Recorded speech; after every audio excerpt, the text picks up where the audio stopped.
Okay, so we're nearing the end of the resurrection of a race car. Right now what we're heading into is what's called final prime. That's what's on here right now. There will be no more priming after this activity. We're going to do a soft feather cut, sanding this, and then it's time to start sealing it up and coloring it. So it's kind of at the end of its road as far as getting built. If you follow the storyline on this, you've seen how much work was put into this to make it a fully prepped, very, very competitive race car. So now it's time to do the little things. As you can see, we don't have the door openings. That's because we're going to put in GTA door buttons.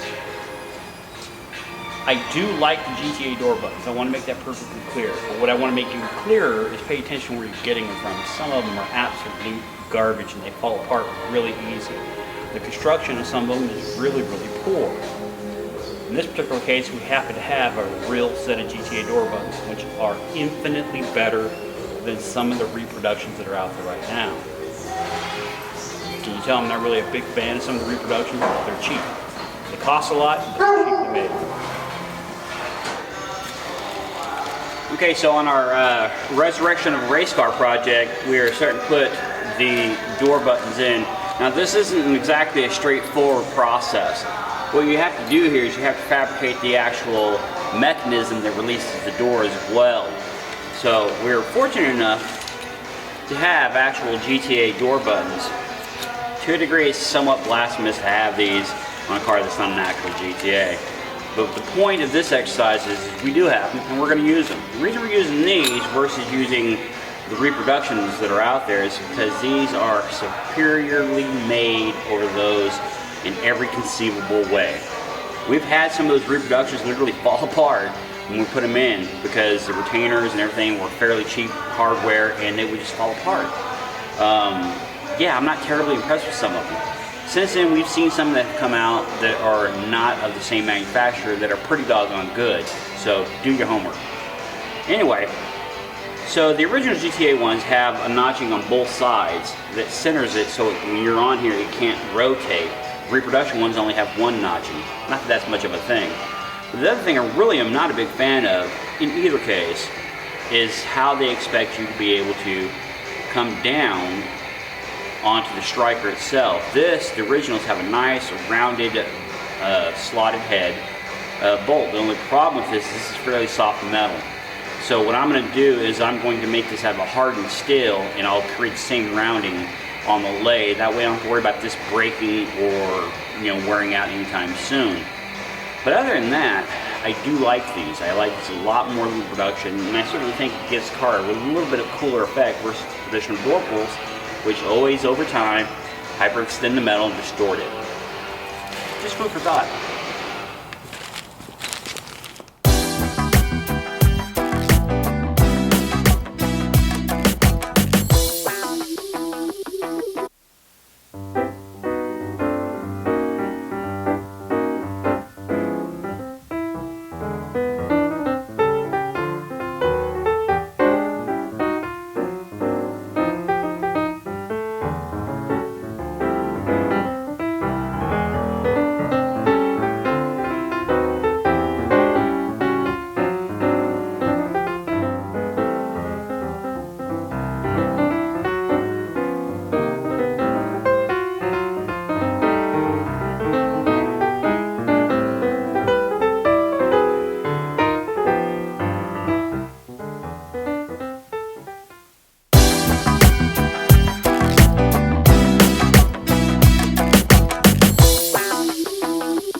This isn't an internal customer's steering box. This is something that was shipped to us. And we kind of have it happen, I don't know, we probably do a couple of them every few months for people who are not our in-house customers. However, this is somewhat of a common problem. And this is actually fairly minute compared to the rest of them. This one, when we tore this thing down and reconstructed everything on the inside, the only crack that this thing showed to have is right here at the very top.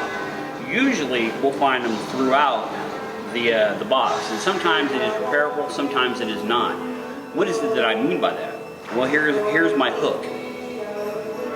These steering boxes tend to be very heavily contaminated. No amount of cleaning, baking of them, and cleaning and baking of them can excrete all the contamination out of them, and sometimes it just can't be welded because it just blows apart. All right, but this one, however, we're probably gonna have a fairly good chance of fixing this. Now, I say that semi-cautiously. This is why. I'm not going to be able to weld all the way down into the depths of the crack, but I will be able to do a surface weld, which will at least keep this from growing, where it'll keep it from transference to the other steering components, where it's also going to be stressing. Cracked steering boxes is far more problematic than you probably think. Getting parts for these are not all that grand, but there are abundant of people out there who now have reproduction steering boxes, complete and or just casings. Okay, where does this come from, you're probably thinking? Well, I'll tell you. There are a couple of indications of what happens. Sometimes when your cross member is compromised or weak or flexing, like the early cars, like the GTV step nose and the early 1750 series cars, those inner walls, some of those move too much, and they didn't start reinforcing that structure until the 2-liter cars came out, enough to where it wasn't much of a problem. However, there's still an additional problem that happens. We see this quite a bit on cars that have been raced, and we see this quite a bit on cars that have very massive, meaty, super grippy tires, because you're putting an awful lot of lateral load onto the steering box to absorb what the wheel isn't yielding to the ground. Now, I'm not saying run out there and get rid of your tires and put back the small ones. What I am saying is you just have to be somewhat conscious that you are adding some issues long term to your car. Now, we do reinforce a lot of our cars. We reinforce around the cross member, around the steering box locations, and you've seen us do that quite a few times. We absolutely will not build a race car without it. I don't care what year the race car is. The cross member and the fender well area where this mounts and where the idler mounts need heavy reinforcement, because in most cases where this goes, it's just single sheeted steel. The dual laminated didn't come out until the 1750 series cars. The extra heavy dual laminated walls didn't come out until 2-liter cars, at least in our experience. Anyhow, this comes from a late series car, hence it doesn't have the actual steering mechanism to it.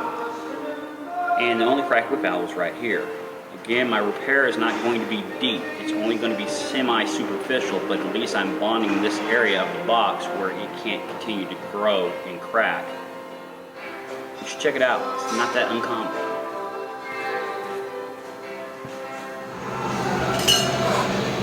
Welding aluminum is already a very difficult thing to do.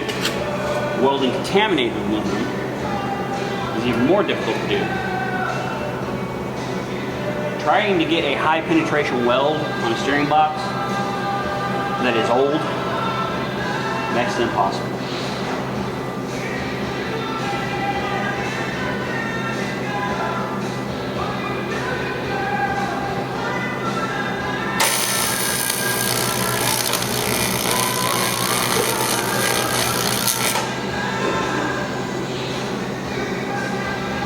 Now, it may be difficult for you to see, but there's already blowing apart the black phosphorus material.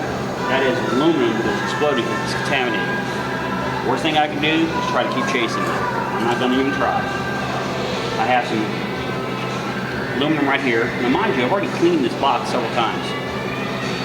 I have some fresh aluminum rod right here.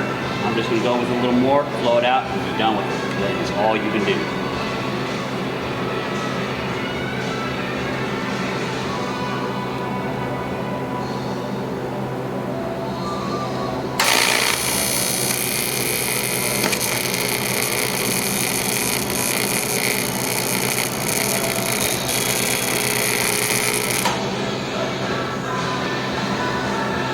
We're stopping right there. That's all you do.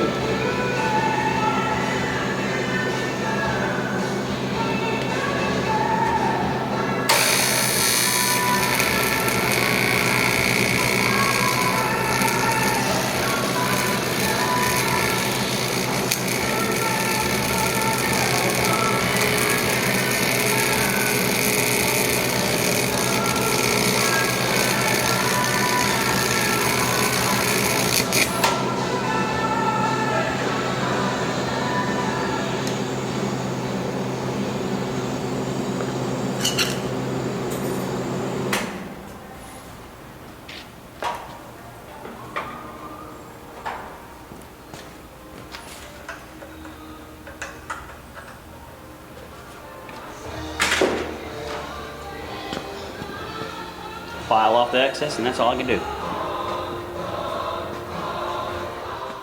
Okay, so I'm putting the steering box back together. Normally, you can do this in the car with no problems, but because this was shipped to us, we're doing it out of the car. Anyhow, the seal cost you a whopping 10, 15 bucks, so not that expensive. Okay, but there are, however, two different seals. There's one for the Berman box, and then there's one for the ZF box, so make sure you know what you're ordering. In this particular case, we ordered up the seal for this, and the only thing you really need is to pop out the old seal, but don't go throwing the new one in just that quickly. You need to clean the valley out of where it's going. The reason is because there's a lot of sediment, sometimes shavings, that end up in there, and it'll prevent the new seal from pressing against the walls tightly.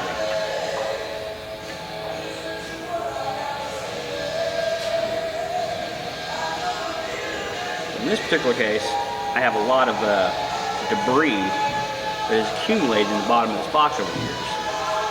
So if I were to put the seal in right now as is, odds are it's still going to leak a little.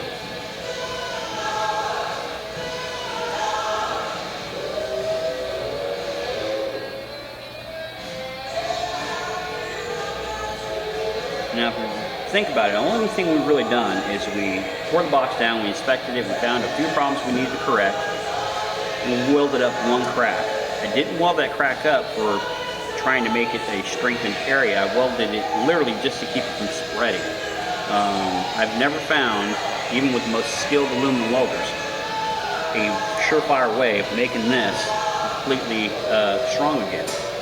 So again, the only thing we can do is technically surface weld it. The reason that is because it's so contaminated that all the baking and aluminum cleaning in the world is not going to get the contamination out of the pores.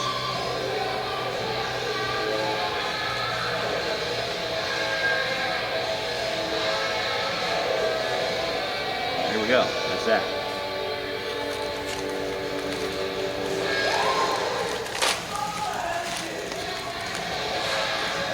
Lovely new seal.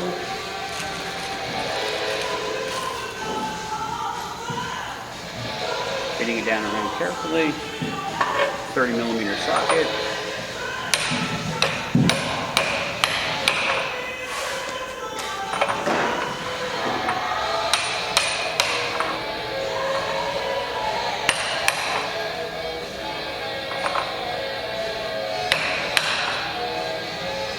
There we go.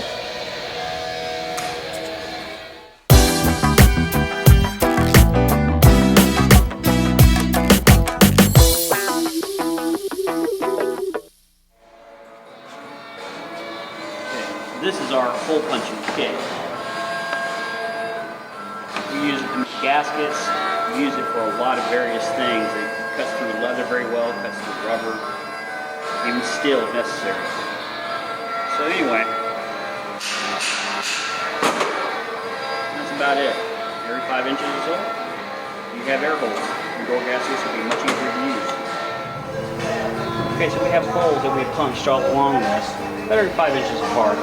And what that does is it gives air somewhere to go on these brand new seals, because as the door shuts, this area gets compressed first. And when it does, it pushes the air inside that tube all throughout. So if you have the window closed, or as the door comes up against here, it makes it increasingly more difficult for the door to shut. It seems very logical when you think about it, but unfortunately, it's not that easy to think through sometimes. Anyway, the point is we have the holes every 5 inches or so, and it gives it plenty of compression area so the air can get out of there fairly easy and make it a whole lot easier for the door to rest up against that sill.